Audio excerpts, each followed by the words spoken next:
Olá a todos, este é o canal Geopoliticando e hoje nós vamos falar sobre esta visita de Xi Jinping à Rússia, vamos falar sobre esta ordem de prisão emitida pelo Tribunal Penal Internacional contra Putin, vamos falar sobre como isso está refletindo dentro da Síria, como Bashar al-Assad, por exemplo, ofereceu bases permanentes para a Rússia em seu país e como isso está refletindo nessa disputa entre a ordem multipolar e a nova ordem que estava sendo encampada pela esquerda liberal e globalista ocidental, né?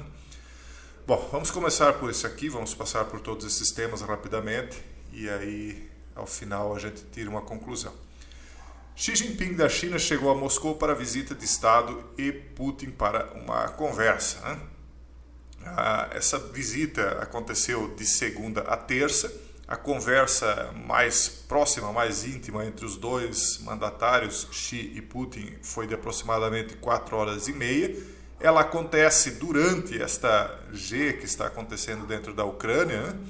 E isso serve para reafirmar a parceria entre a Rússia e a China. O Xi Jinping, depois de reconduzido ao cargo pela terceira vez, o que é algo inédito em muito tempo, faz a primeira visita internacional justamente à Rússia, justamente para mostrar que a parceria deles está mais forte do que nunca, para dissipar qualquer dúvida nesse sentido, né? E eu não duvido que em breve começarão a vir afirmações de que a China já estaria envolvida na disputa que está acontecendo na Ucrânia. Não estou dizendo que ela estará envolvida ou deixará de estar, só estou dizendo que as acusações, segundo a minha percepção, virão em breve e isso vai representar um aperto em cima da China, né? Nós vemos aqui o Air China, né? O Air China, né? Chegando, a estrela aqui, Xi Jinping, a coletiva dele descendo. E aí eles se encontraram. Obviamente que, dentre várias coisas que foram discutidas, uma delas foi essa questão do Tribunal Criminal Internacional, né? O Tribunal Penal Internacional, que emitiu um mandado de prisão contra Putin. Em reação, Xi Jinping disse que os líderes internacionais deveriam ter uma certa isenção, uma certa proteção contra esse tipo de tribunal.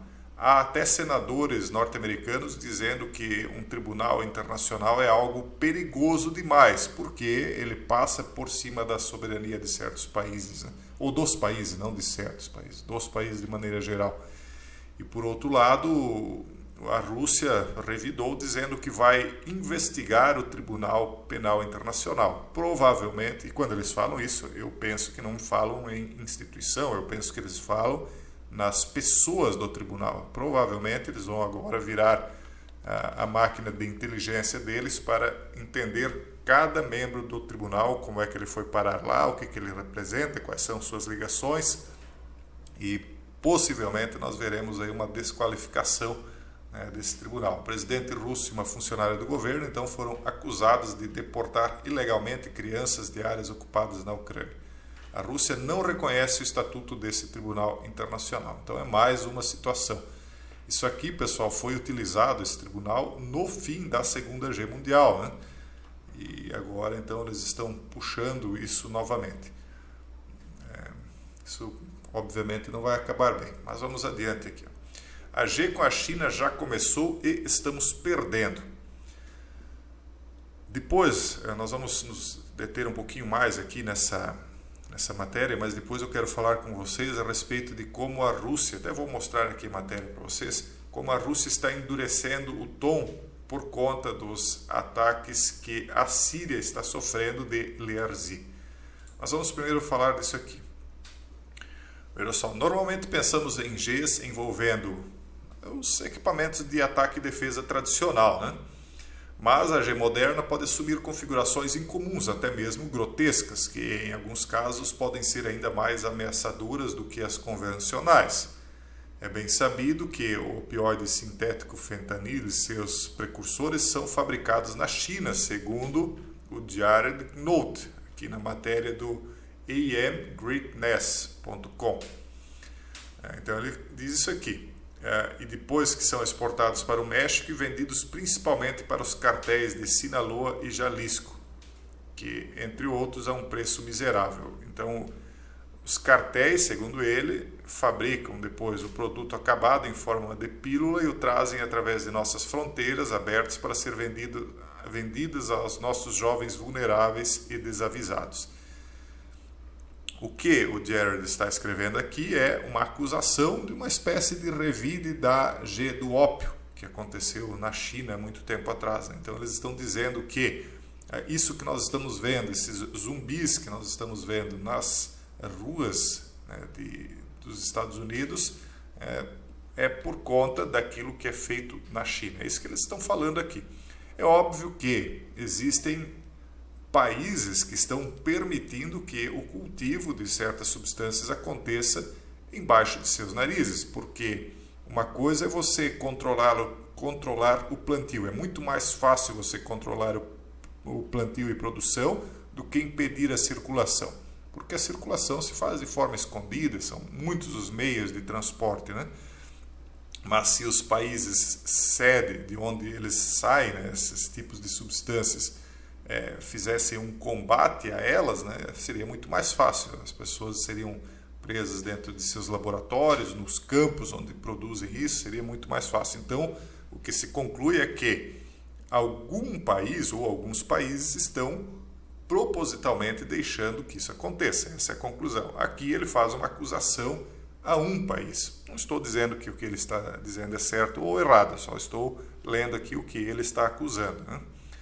E aí ele fala sobre as baixas, né, dos jovens. Né? As baixas são previsíveis, mas impressionantes. 72 mil vidas, né, se perdem a cada ano apenas por conta do fentanil, só do fentanil. Essa substância às vezes é disfarçada na forma de outros medicamentos, etc., mais benignos, como uma armadilha para os avisados.